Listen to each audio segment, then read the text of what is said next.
get anything you want at Alice's restaurant. You can get anything you want at Alice's restaurant. Walk right in, it's around the back, just a half a mile from the railroad track. You can get anything you want at Alice's restaurant. Just so like giving it back to the people. Well, giving it, I mean, there's nothing wrong with politicians in general. I mean, I guess, sort of like lawyers, you just have to put up with them. But I think there needs to be a fundamental, a shift more deep than most of the people are promoting. I see. It's not just a matter of what the policy is going to be on a surge or what your idea about health care is or some of these things. There are more. These are the fringe these are the fringe elements of a deeper, misplaced or wayward development that has happened not just through the last administration, but through many administrations. And I think it all has to do basically with trying to find ways to revive the spirit of the nation so that we become the country that we all envision we could be. And that means a more helpful and beneficial country to the rest of the world, as well as to the people who live here. And now, what we've ended up with over the years is people who have been very good at exploiting the initial ideas so that they can get wealthy, or so that they could take vacations or buy yachts or planes or, you know, stuff like that. It's gone way beyond just making a living for yourself and for your community. And it's gone sort of global. There are people like this. This is not an American phenomenon. This is a global phenomenon that in America takes its toll just like it does everywhere else. Feel like you're having an impact on all this? Well, I think, you know, what my dad would have said is that every single human being has an impact. It doesn't matter if you're a performer or an entertainer. It doesn't matter if you're making bricks in some, you know, yard somewhere. I mean, the idea that everybody contributes to the world is very important. Sure. And what happens in a world like this is that people forget how important it is for them in their own life. They're waiting to see who the government is, or what the president's going to say, or what the prime minister thinks. And although that may be important, it's more important to remember who you are and what you think and what you have as an idea, because there's a hell of a lot more of us than there are of them. There's only one president. There's a hell of a lot of everybody else. But I think they've been very successful in sort of making the people feel powerless. And I really... I don't think that they actually went out and tried to do that. I'm not a conspiratorial theorist or something like that. I just think that's what's happened as a result of living in the world we live in today. Okay. But nevertheless, still, the reaction has to be the same. Whether it's a conspiracy or not, you still have to... It's sort of like two guys walking down a canyon, and a big rock is falling off the cliff and heading right toward them. And one of them saying, well, that's a natural disaster. And the other one saying, no, that's a man-made disaster. It doesn't matter. You still have to get out of the freaking way. It's a disaster. That's right. Well, you know, I was just sort of thinking, you've been, like, earlier, I guess what I was getting at, Arlo, was you've been playing for a long time. I'm a musician myself. Getting up and driving around and touring takes a bit out of you, and you've been doing it for a long time. It really must be something deeply embedded inside you that keeps you doing it. I'm sure you could say, you know, tell your wife, you know, oh, look, you know, I'm going to sit at home and enjoy my kids and grandkids, and but to get out and keep touring, I mean, you're going to do 3 nights, what, Toronto, Peterborough, Ottawa, 3 nights.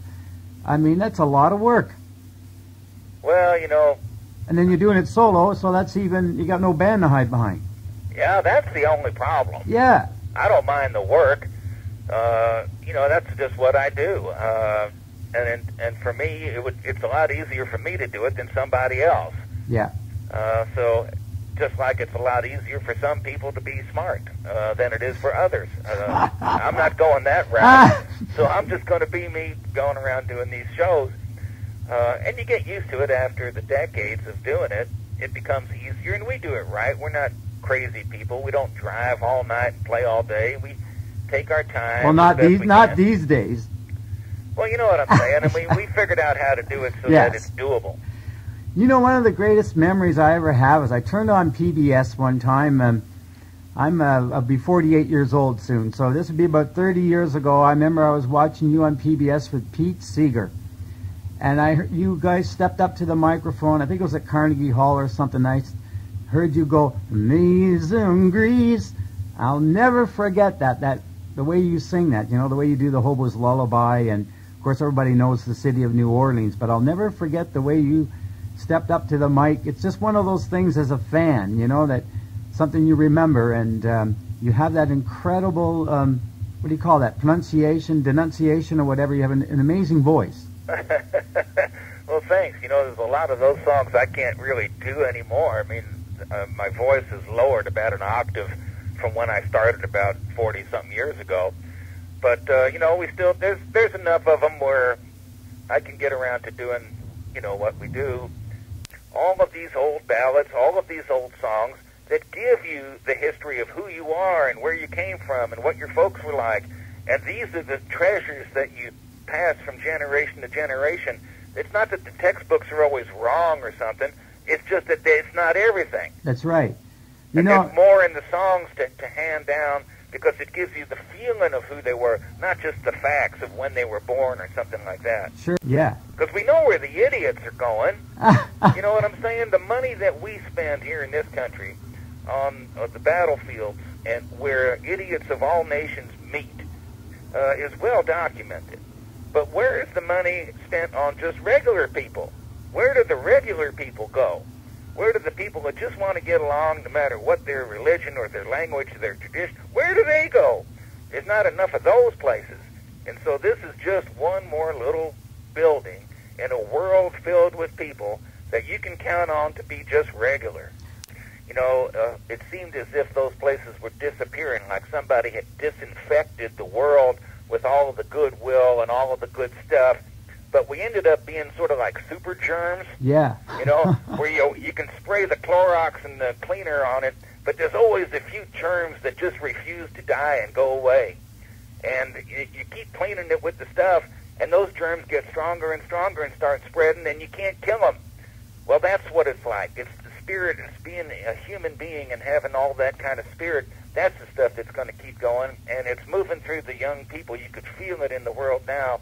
In the last 6 or 7, 8 months, I've seen a huge change in the number of young people showing up at our gigs and writing me emails and going to visit MySpace and whatever, all that kind of stuff. Wow. It's a fabulous thing that's happening, and it's nice. It's nice in this world of high tech everything. There are still people just getting an old guitar out of the box somewhere and starting to play it because it has a thing to it that can't be replicated yet. It can't be mass marketed, not the spirit of it anyway. No. And so you need to sort of be there. It's like you perform a service for the soul. That's it. That's what I think. I think that's what everybody does. Yeah. That's what a lady said to me the other day. She said, it's a service for the soul. So it's a good term. It's keeping the spirit going, you know, keeping it alive long enough for somebody else to pick it up and run with it for a while. Wow. Well, Arlo, that's great. So we'll... I look forward to hopefully meeting you in Peterborough, and thank you so much for the time. No problem. We'll see you there. Take care, bud. All right, man. Bye-bye. Bye-bye.